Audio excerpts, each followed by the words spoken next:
In this video, we're going to demonstrate orogastric intubation. You do want to make sure you have all of your stuff with you and ready to go. So I have my orogastric tube, what I'm going to use to hold the mouth open, and then my sterile lube, and then I do have some sterile saline here as well, and then something to mark my tube with. You can either use a permanent marker or you can use tape. I prefer tape because if everybody's putting permanent marker on here, I might not know which mark is mine.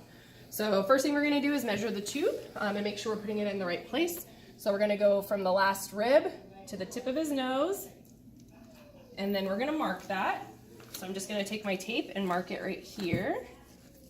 And I do have it tabbed so it's easy to pull it off once I'm done. Then I want to go ahead and I'm going to lube my tube. And you can be generous with it. This tube is kind of nice. It actually has a weight at the end. Not all of them have that. So it does kind of help it to go in the right spot.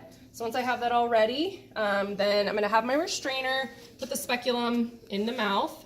So we're just sitting it right behind the canines here, just so that it just creates a hole for me to put this in.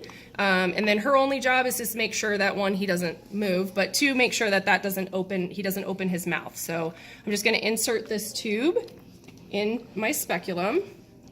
And then I'm just going to slowly push. He should swallow. Remember, there's only two places for this to go, either into his lungs or into his stomach. So we're shooting for the stomach here, so hopefully he's swallowing. And then I'm just going to keep going until I get to my tape that I've marked my tube. You don't want to push too hard because, again, he is swallowing to push against me a little bit. So once I get to my tape, that's the first thing I'm going to do to check and make sure I'm in the right place. The second thing I'm going to do is put some of my sterile saline. You just want like 5 or 6 mils. We're going to put this in the tube and watch for coughing. If I am in his lungs, he should be coughing, which is also why we don't want to use anything other than sterile saline. So then I can go ahead and put my medication in here, depending on whatever I'm putting in. I do want to flush the tube afterwards, after I've put my medication in.